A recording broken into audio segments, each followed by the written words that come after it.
Greetings, everyone. This is Rock and Roll Spot Connection with another Mutant Monday, and today we'll be taking a deeper look at Powers of 10, number 3. So last week on Mutant Monday we covered Powers of 10, number 2, and if you'll recall where that left off,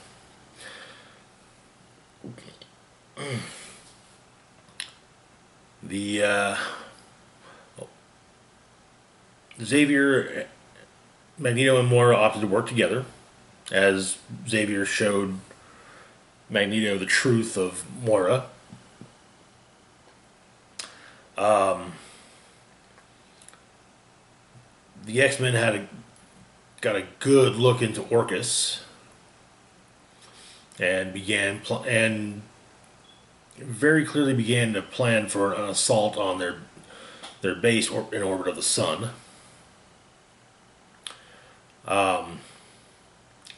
What the remaining asteroid K mutants took from the Citadel of Nimrod the Lesser was revealed, and plans were also made to find the actual information they needed. And finally, the Phalanx arrived to asking what the people of Earth want, or what the people of Earth in the far future want. That being Ascension. So, and now a week later we get yet another issue of Powers of 10. So, we begin with, as every issue does, we begin with a quote. This time attributed to Apocalypse. I am immortal and I have no end. Okay. So, we begin in year one at X to the power of 2, year 100, at the Temple of Concordance, Church of Ascendancy. And we have a cybernetic priest preaching to the masses about how, basically humans should try to become more like machines. He's presented with a baby, and there's a hovering orb thing that he's got, which zaps the left side of the baby's face, and I'm not sure if it just disfigured the baby or if it basically hit it with a technovirus. But then the church is attacked by the combination of North, who is the Magneto-based Chimera we've been seeing since Powers of 10 number 1. Zorn, who is Zorn. Rasputin. And Cardinal. And so they begin an assault upon the whole thing. We get a write-up on the surviving mutants of Sol, namely who lives on Asteroid K. That being Apocalypse, his 4 horsemen, War, Wolverine, Death, Zorn, Pestilence, North, who we learn is a chimera of Polaris and Emma Frost, a 2nd gen chimera at that, and a symbiotic combination of Krakoa and Cypher. The other 5 mutants who are known to live on Asteroid K. We've got the late Silobel and late Percival. Silobel being a former Hound, Percival being a pureblood. He was listed as being a ghost due to his abilities. Also, we got Rasputin, who is a chimera of Quenquire, Colossus, Kitty Pryde, X-23, and one I'm not placing, but I'm probably going to end up looking. When I look it up, I'll probably just be shocked. Then we've got Cardinal, who's a 3rd gen. Rasputin and Cardinal both were 3rd gen chimeras. Cardinal is a combination of, well, obviously, Nightcrawler, Jean Grey, and Freeman. I'm not sure who Freeman is. Just like with Bane, I'm not sure who Freeman is, but yeah. So, we begin at the Citadel. After the attack, we're back at the Citadel. Omega Sentinel informs Nimrod that the church is burning. Nimrod's kind of just like, why should I give a fuck? He's going over. He's trying to figure out what it was the mutants that assaulted the base were looking for. So he doesn't care. But Mega Sentinel informs him that from what they can what the response team is saying, the church was attacked by the mutants. And so now, Nimrod's a little interested now, because, I mean, before the whole idea has been, peaceful coexistence, so you don't attack other humans. But Omega Sentinel is like, I don't think there's any common ground left between humans and mutants. And any hope of cohabitation died sometime ago. While they use the same words, it's not the same language.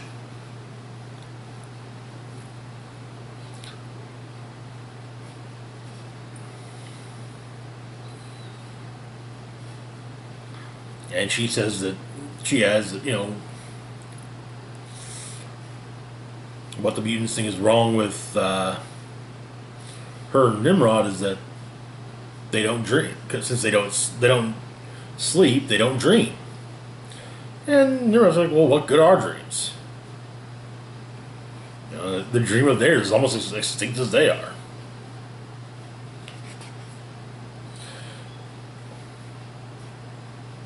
But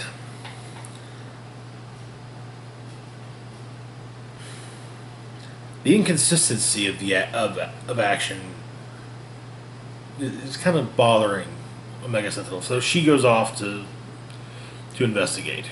Now she implies that her and Nimrod should investigate, but Nimrod's like, yeah, you go. I don't care. Saying that their inconsistency of action implies either a flawed nature, not unreasonable given the subjects we were talking about, or some other agenda not yet defined. Either way, he won't be joining her as he cares for neither. So she goes off to take care of the church.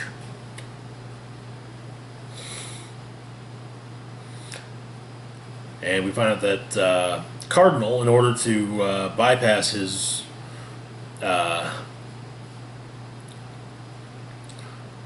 pacifistic nature, ate a terminal apocalypse seed to overcome his genetic predisposition to non-violence. Cardinal's has eaten a terminal apocalypse seed, which makes it so he's now much more violent than he was previously. But Omega Sentinel arrives with Sentinels and kills Cardinal. So it's now Zorn and Rasputin.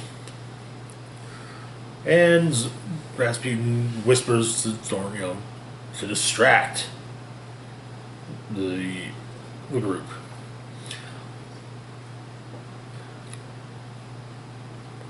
And then we cut to the archive, where Wolverine, Apocalypse, and the combination of Krakoa and Zorn, or Krakoa and Cypher, not Krakoa and Zorn, are looking for the specific point when Nimrod became active.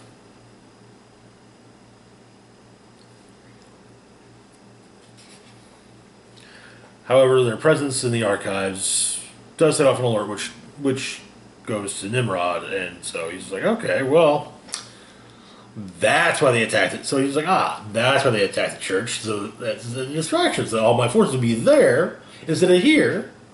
Okay. And so Cypher Krakoa gets the data crystal with the information, and Wolverine kind of sniffs the air, and as Nimrod arrives, Nimrod blasts the fuck out of Wolverine. I mean, not the point of, all that stuff is an adamantium skeleton, but yeah.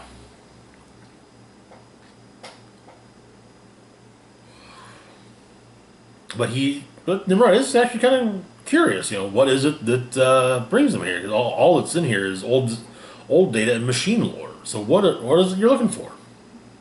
Back to the church. Things are looking good for Rasputin and Zorn. And in fact, now Omega Sentinel has been informed that we know this is just a distraction, and in fact, Nimrod has engaged your compatriots.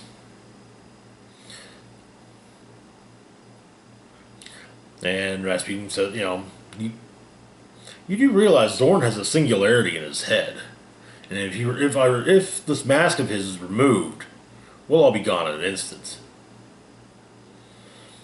But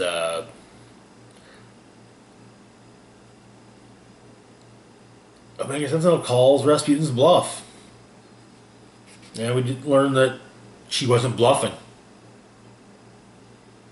So Apocalypse enters the fight against Nimrod, gives Wolverine the data crystal, and Krakoa Cypher makes a portal, and also Apocalypse says, "Hey, I'll be right behind you. Don't worry." So Wolverine goes through, and Apocalypse ends up fighting 3 Nimrods at once. And it looks like they managed to kill Apocalypse. But we also learned that the final resident of Asteroid K is in fact Moira. And so Apocalypse basically created a way to force feed the information of the data crystal right into Moira's head. So that happens, and it's like, okay, and she understands what's up, and Logan kills her. And the last line of the book the story says, "So ended the 9th life of Moira X." We end on yet another Apocalypse quote. "And should forever end, let me die in battle, surrounded by my fallen enemies and with blood on my sword."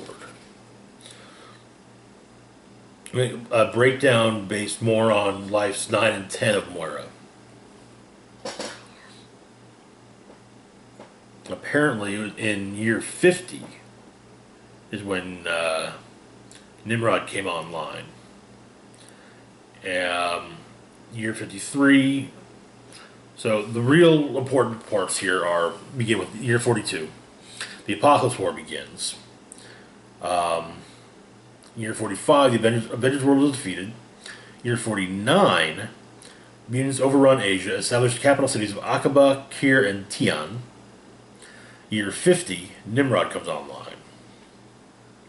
Year 53, mutants propel the second annihilation wave.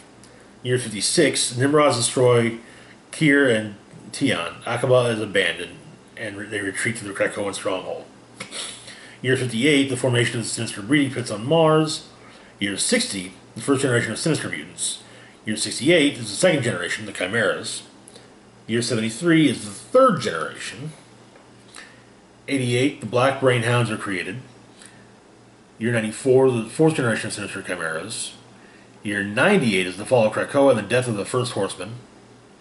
Year 100, we get the collapse of Mars and the establishment of asteroid K. Year 101, Mutant Exodus to Shi'ar space. Year 104, Moira and Apocalypse formulate a plan to eliminate Nimrod. Year 107, a black brain hound attempts to assassinate Apocalypse. Moira is injured and placed in stasis. Year 113 comes to the destruction of the Salkin kennel and the end of the hound breeding program. And then this is Moira's 23rd year, or 123rd year, when she dies after receiving the Nimrod origin files. And then we get the same information about year Life 10 that we got way back in House of X number 2.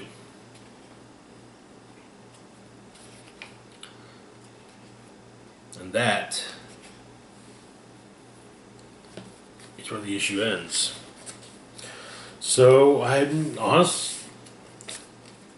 I'm guessing now then that